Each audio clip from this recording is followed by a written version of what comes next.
that day I live in a dream.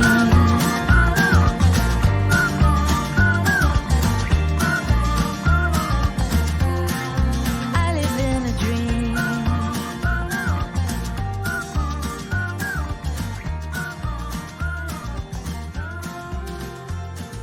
Baby, you're my... Okay, welcome to Only Trying to Help, the podcast where we try to help you be helpful to other people. My name is Dr. Kate Watson, and I'm your host for this week's episode, circling back to the concept of trust.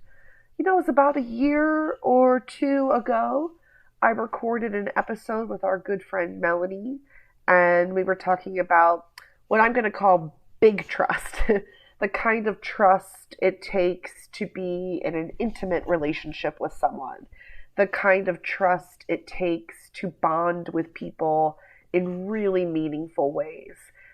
We were talking about the kind of trust that is built over a long period of time. Today I thought we might talk about what I'm labeling MicroTrust. I think I made that up. I'm not sure if that's a real term. But this is the little trust, the lowercase t trust that it takes to even have like a decent conversation with someone. The kind of trust it might take just to ask for help in small ways or to accept help in small ways. The kind of trust that might exist between colleagues and coworkers who maybe open up to each other at the copy machine. Not best friend trust, but trust enough that, two people might be willing to share something. Maybe this is the kind of trust that exists between neighbors who share more than just casual hellos in the driveway. I think even that kind of trust, even what I'm calling micro-trust, can be difficult to establish between people who start off as strangers. It often feels like a big leap to take between like, hi, I've just met you for the first time, we're shaking hands and exchanging pleasantries, to enough trust that I might tell you I'm having a bad day. We're not saying these relationships need to escalate to the kind of trust where now you trust this person with your life. But again, micro trust, maybe trust enough to say, I'm really struggling, I'm having a tough time, things like that.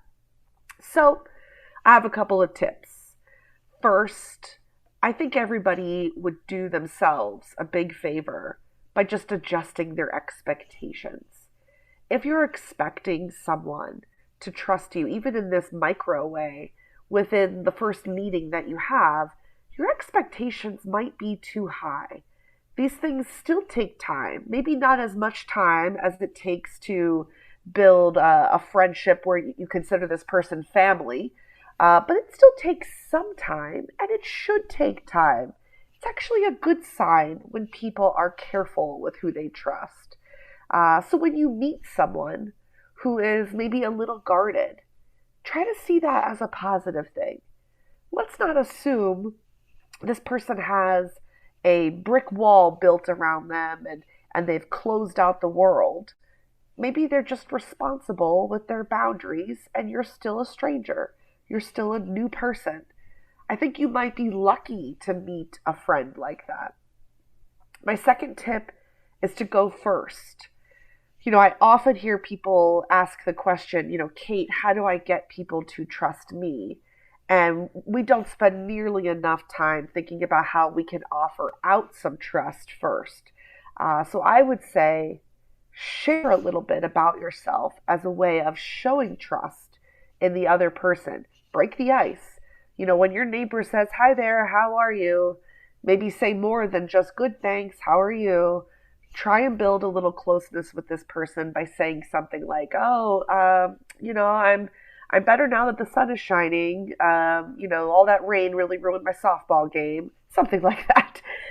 Basically you're showing interest. You're showing that you're a real person with real interest of your own, hobbies, things that can spark a longer conversation. You can't always wait for the other person to open up to you. You might need to go first. My next tip, I think, is my favorite and perhaps most important one. I've learned that this is so useful in my life. And this tip is about transparency. So I recently asked an acquaintance of mine, what are you doing this weekend? And I could tell that she seemed hesitant to answer. And I can only imagine what was going on in her head. We don't know each other very well. I mean, I would call her a friend, but maybe not a very close friend. And who knows? Maybe she was worried I was going to ask her for a favor, like, hey, can you drive me to the airport or help me move? So maybe she didn't want to admit that she was free over the weekend. I'm just taking some guesses, but I could tell there was a little distress on her face. And when I saw that look on her face, I quickly said, let me tell you why I'm asking. I have 2 tickets to a concert that I'm giving away for free, and I'm just checking around to see who's interested. And by being transparent, by saying, let me tell you why I'm asking, she can then answer with some confidence that she isn't about to fall into a trap. So my transparency built some trust for her. She felt like she could then choose her footing correctly. This happens in my relationship too. Sometimes I ask my husband, like, oh, what time do you think you'll be home from work on Thursday? And I watch him like struggle to answer. And I think it's because he thinks he needs to be accurate, like down to the minute. He goes, my last meeting ends at 5:30, but it could run over, and even if I leave on time, there might be traffic, so I'm not exactly sure. And like, I hate watching him sweat it out over such a simple question. So I've started asking it in a different way.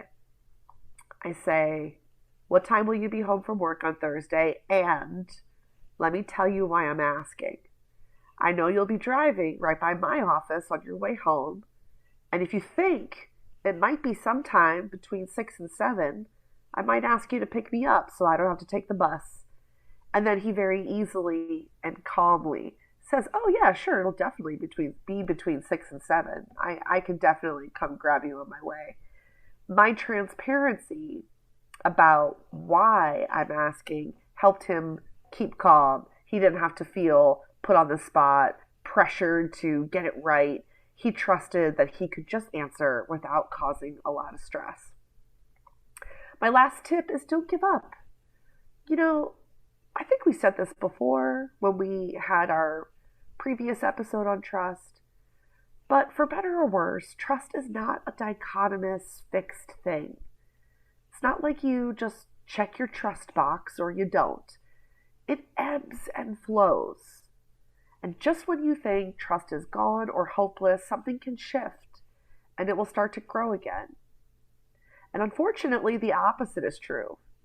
A relationship that was once strong can weaken. In our previous episode, maybe a year or two ago, when we spoke about trust, we called it something kind of like a bank account. And we said when we do things to build trust, we make a deposit. And when we do things to break trust, we make a withdrawal. And if you're ever feeling like the bank is empty, don't quit. Just try and make a few deposits with your actions. Thanks, folks. That actually concludes season 9 of our podcast. We're going to be back in the fall with season 10, hopefully with some big changes in store. I want to make some big advancements for season 10. And so I think that they are things you will notice right away. And that will be coming out around mid-October.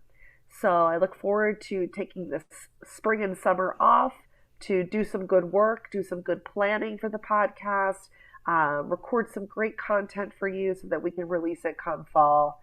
In the meantime, be well, my friends.